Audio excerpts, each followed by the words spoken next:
He's gonna give a quick presentation for you.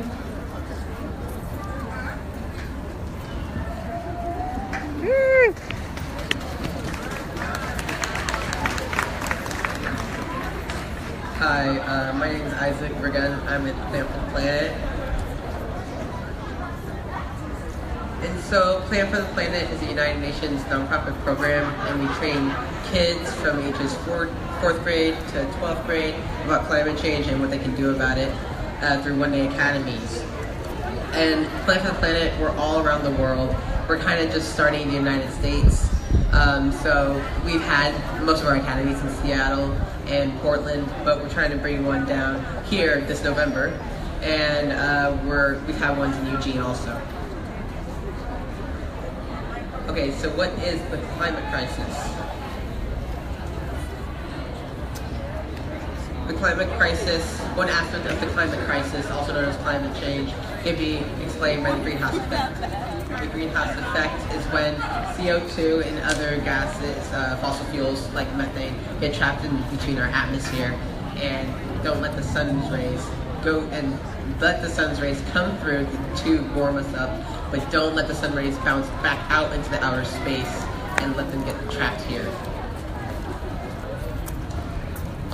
Here's a quick representation of how this is Earth and no atmosphere. Earth without any atmosphere would just be a cold, very icy planet with no atmosphere keeping any of the heat in. Here's Earth with the ideal atmosphere. There's just enough heat to keep Earth warm and having life, but there's a lot bouncing back out into outer space, not warming the planet. And as we add more fossil fuels into our atmosphere, like methane and CO2 and liquefied natural gas, it makes the atmosphere a lot more thicker. And when it makes the atmosphere thicker, the sun's rays tend to stay within the atmosphere, warming up the planet. And we can already see a bunch of warming across the globe. Here's a quick graph representing how much per person on average. These are the biggest contributors to climate change. Australia per person is like 28.8 tons of CO2, and the United States is also a big contributor with 22.2. And here is a graph based on these are the nations who are 80% responsible for climate change. And the United States is one of the biggest contributors with 6,886.9 billion tons. And China's just slightly ahead of us. Okay, so why is climate change and what I'm doing? Why do I care about this? Well, I care about this because this will affect my generation and future generations, and we would ideally want a planet that isn't completely destroyed by climate change, and something that we can act now and we can fix for the future generations and my generation. And also, my sister is from the Marshall Islands, and it's really affected by climate change because there are no mountains on the main atoll, which is where my sister's from, Maduro. And there's one road, there isn't high elevation, the highest elevation there is 10 feet. And tide can just rush in to people's houses, not even like a giant tide, just high tide, rush into people's homes. And as the sea levels get higher, the Marshall Islands can go underwater, and I don't want to see that happen, and my sister doesn't either. So that's why I care about climate change.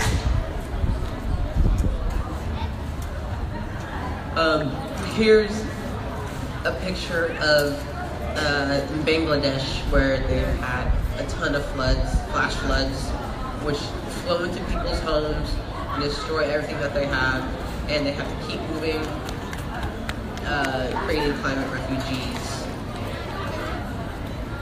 And here are part of some droughts that we've had in China, long droughts, that displaced people from their homes and pushed them into bigger cities. And we've also had some droughts here, like in California, the massive drought that happened for 5 years. And we've had massive wildfires. And this year this past year, 2016, we had the most wildfires in Oregon on record. And that is something that can happen due to climate change. And we can already see that here in Oregon. So, many places around the world, for example, Africa, don't have access to safe, clean water due to climate change because the water holes and wells get dried up, and that can be their only source of water, clean water, and they have to resort to drinking out of puddles and streams, which can be contaminated with waterborne diseases or endemic diseases, which can be very bad for people and will overall not be healthy for anyone who drinks them.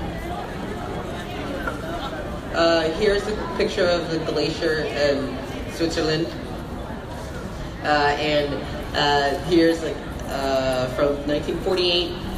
You see it's pretty big. It's a major water source for most people around the world. And in 2002, it has become like a giant sliver, and the lake at the bottom has grown a lot due to climate change. And in 2011, the glacier is basically not really there anymore. And this is a major drinking source for people around the world. And you can see it already disappeared. This is Mount Hood, 50 miles away from here. And in 1901, this is the same shot, only 70 or so years apart,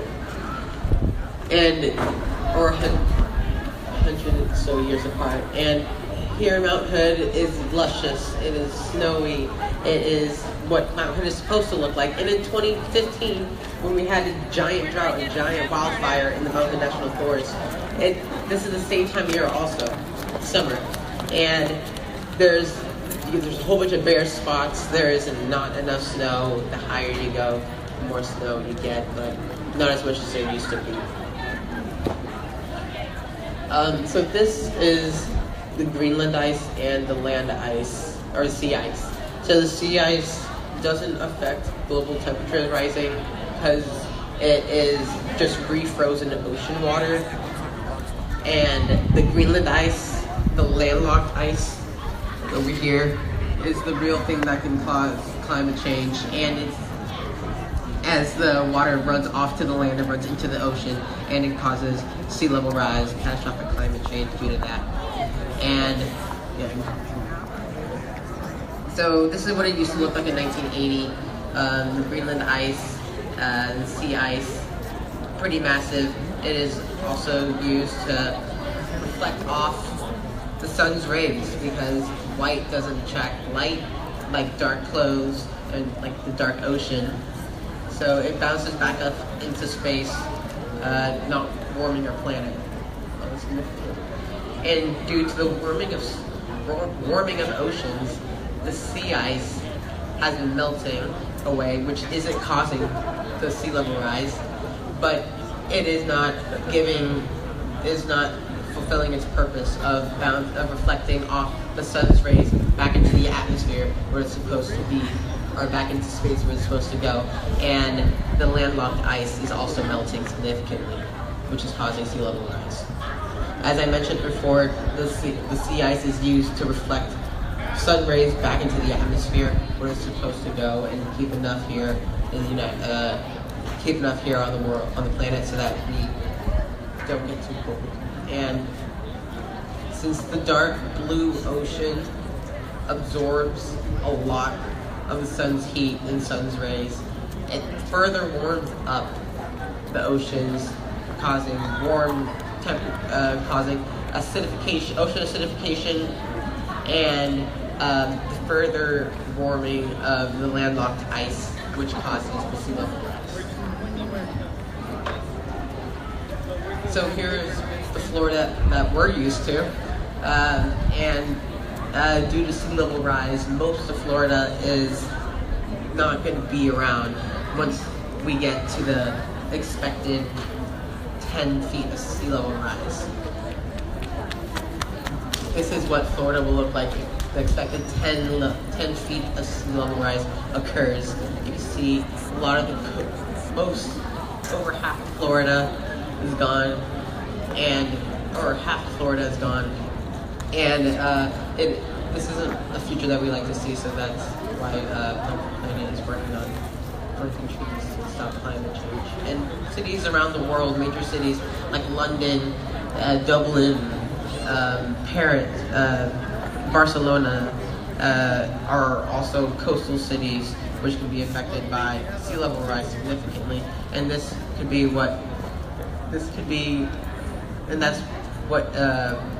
and those cities can be put underwater due to sea level rise as well.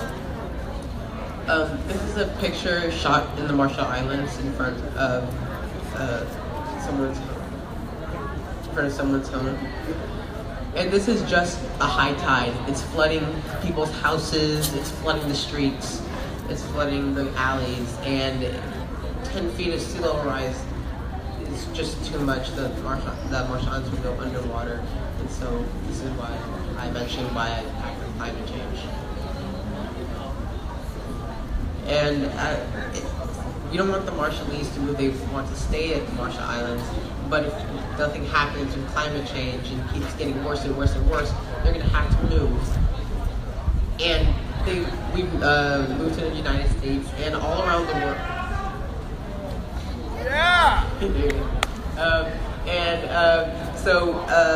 Climate refugees are refugees who are displaced due to climate change, like their homes got flooded, or they can't produce enough crop due to the heat waves around the world, and they have to move to countries like the United States, Europe, and some places in Asia where they can be protected temporarily by climate change. And this was so there's a wonderful organization called 350.org. They have a table right over there. And they, founded by Bill McKibben, have been working on climate change and stopping climate change and getting the word out there that climate change exists and that we need to do something about it. And as part of 350.org, their name 350 is the parts per million of CO2 that is in the atmosphere that we need to ideally get to stop climate change. And we're well over 405 parts per million, which has been very large, very unusual, and due to climate change, it is getting worse and worse. See, as I mentioned before, we are right about 400 parts per million, and as you can see, the current Earth's temperature has been rising, and the CO2 levels have been rising more out of place than they've been in the past 600,000 years. And this is pretty much due to human-made climate change and consumption of fossil fuels.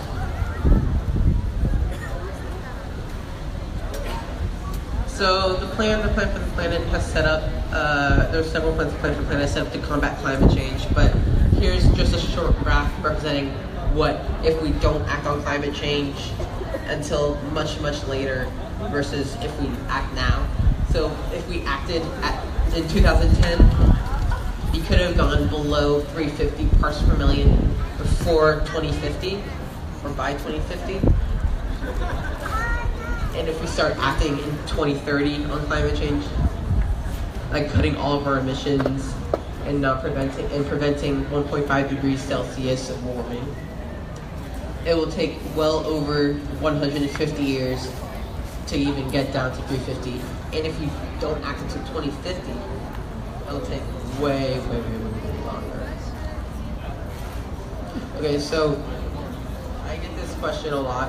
I give presentations like this, and people always ask me how we can help, how people can help. And one way you can help by planting trees. plant trees breathe in CO2. They suck out CO2 from the atmosphere, and they give people oxygen, which is why part of Plant for the Planet is doing this. And one of our inspirations for this was Gaudy Mathai, the founder of Plant for the Planet, Felix Finkbeiner. Got to meet her, and she, along with 30 other women from her village, her along with 30 scary.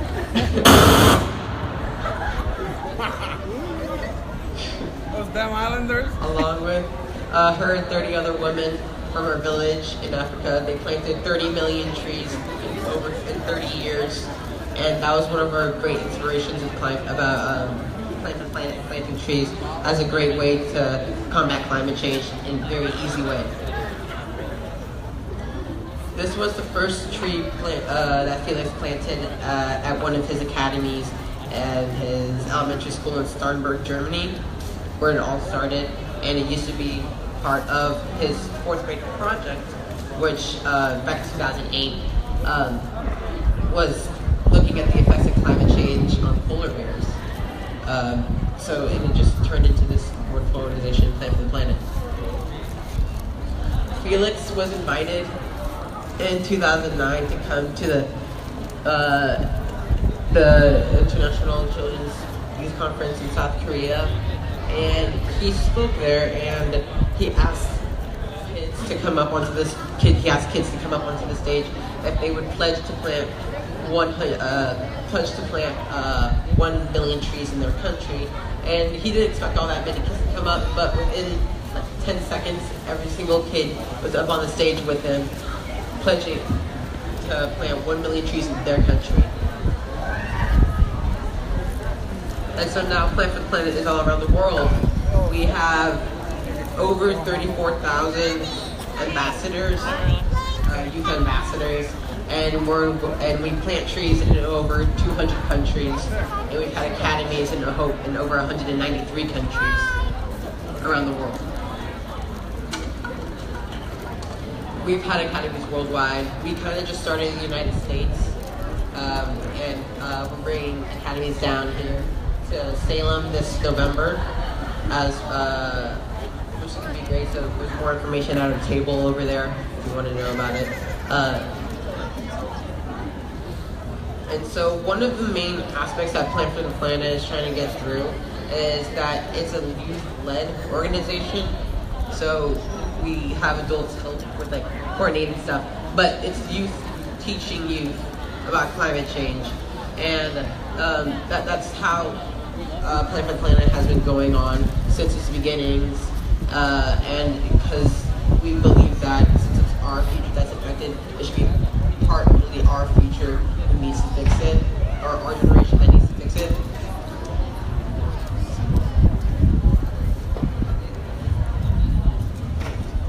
So part of Plant for the Planet, one of the aspects of Plant for the Planet is planting trees, and we have a 1 billion tree campaign for every country around the world.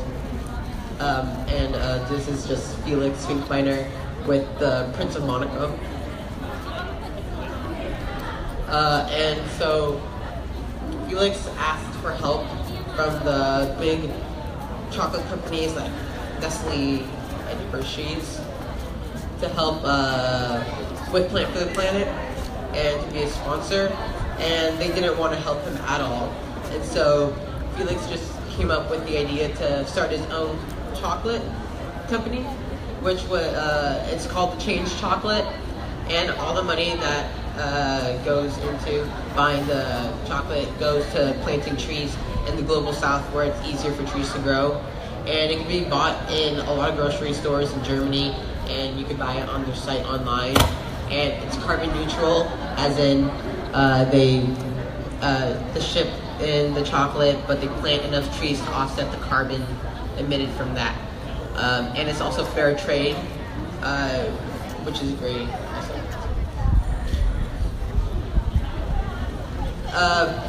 What's great about Plant for the Planet is that since it's youth-led, grown-ups listen to us. They find it out that the youth actually do care about this, and and they see us making an impact on the world, and here feeling Parliament and meeting with Vice President Al Gore and the Prince of Monaco again, and meeting with the UN leader Kofi Annan. Plan for the Plan's 3-point plan was set up so that we can have our way of combating climate change. And the first one is plant 1 billion trees around the world by the end of the century. 2 is to keep fossil fuel energy in the ground. And 3 is to fight poverty with climate justice. So the first part of this was to plant 1,000 billion trees around the world by the end of the century. These trees will suck out an additional 10 billion tons of CO2 in the atmosphere, which can reverse the effects of climate change. And it is about the total number of trees planted if every single person around the world planted 150 trees by the end of the century, or by the end of their lifetime. And there is way more than enough space for planting 1,000 billion new trees, because that's how many trees we've cut down since the beginning of the 1900s. And the second point of Plan for the Planet to combat climate change is to keep fossil fuel in the ground. Fossil fuel-free technology already exists. There are electric cars, there's water heaters, there's geothermal heating systems, and by 2050 at the latest, we have to reduce our lifestyle CO2 emissions to 0, like going to Cancun for spring break, coming back, that sort of type of CO2 worldwide, so that we can combat long-term climate change. And the last part of what Plan for the Planet does is fight poverty with climate justice. Countries like the United States and continents like Europe emit a lot more CO2 and don't feel the effects of climate change like not as wealthy countries, which tend to be in the global south, below the equator, feel. And we propose that we create a carbon cap where we don't let fossil fuel companies pass a certain amount of emissions per year, and if they want to go over, they have to pay money. And also could be a tax on carbon emissions, where the money from that tax will go to planting trees, or to the countries that are facing the most catastrophic climate change globally. And here's a tiny representation of the average daily use things that we have that emit CO2. Just like a flight from, I'm gonna focus on this right now. The flight from Berlin to Paris, which is roughly the distance from Portland to Seattle, emits 141 kilograms of CO2 into the atmosphere, which is a lot. And by just beefsteak, it's about 2.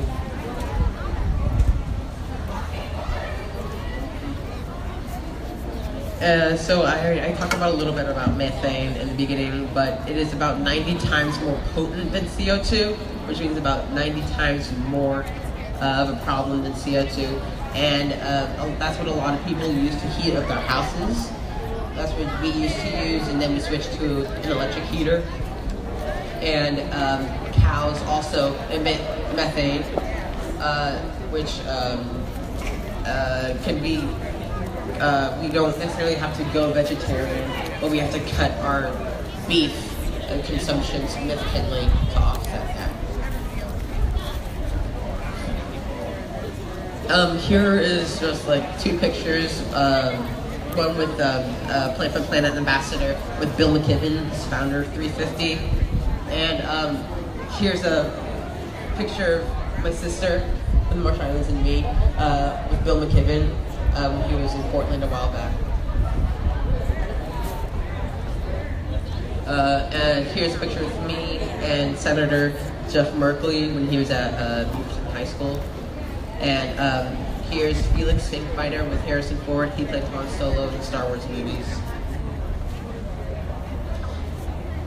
Here are some other famous people, some other Plant for the Planet ambassadors as part of our Stop Talking, Start Planting program, where we ask well-known people around the world to take pictures with Plant for the Planet ambassadors with their hands hovering over their mouth like this, so that it's basically just saying, stop talking about climate change and start working on a plan to combat climate change like we have. One way that we've been doing this is having demonstrations. Here are a group of Plant for the Planet ambassadors in Germany protesting. And here are some other ambassadors selling Change chocolate and setting up information booths, a little bit about Plant for the Planet and selling chocolate. And some ways that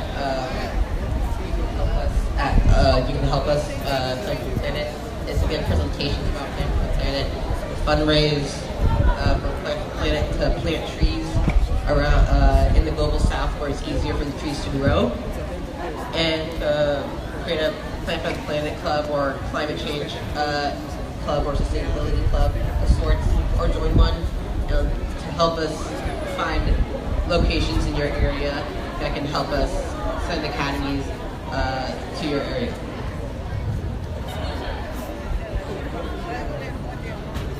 So as part of the Billion Tree campaign, we've set it up for just 2 states already, Washington and Oregon. And assuming that there are about 7 million people in Washington and 150 trees per person, that's just right there 1 billion trees. So that's only like what, 1/1000th of our goal.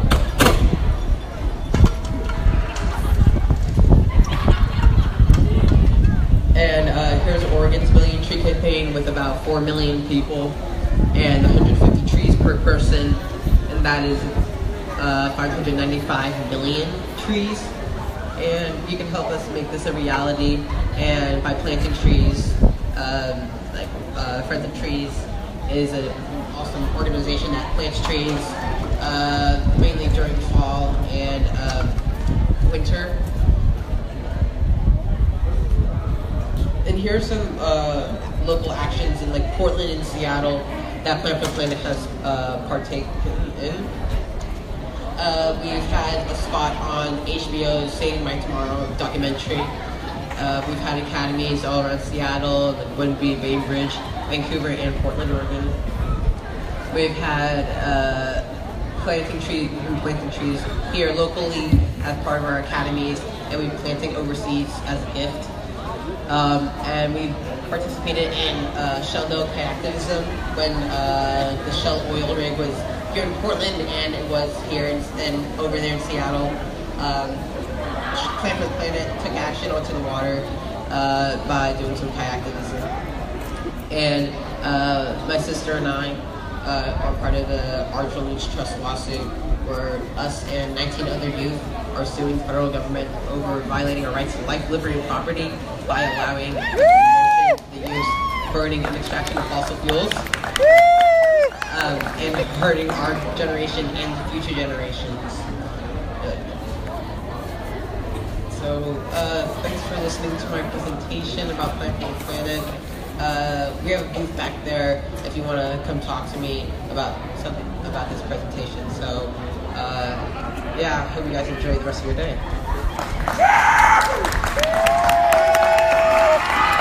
I'm going to mention our... Yeah, please. Oh, yeah, go for it. It was amazing. Yeah. Yeah, thank you. So wasn't that awesome? I mean, I have watched Isaac with teaching other children at the Plant for the Planet Academy, and they do a fantastic job. I'm one of the coordinators of 350 Salem, Oregon. My name is Linda Wallmark, and I just want to let you know that 350.org, which is the international grassroots climate change organization, has decided that we want to partner up with Plant for the Planet and try to promote this around the United States. It's all around the world, but it's just getting started in the United States. So I want to let you know that there is going to be a Plant for the Planet Academy here in Salem on November 18th. So if you're really interested, Be sure you check out the 350 salemor.org website, or you can check out the Plant for the Planet Academy website. ClimateChangeRecovery.org. ClimateChangeRecovery.org, because if you've got young people that you think are really committed to addressing climate change, this is the program to get involved in. So yeah, so we're very grateful for them. Thank you.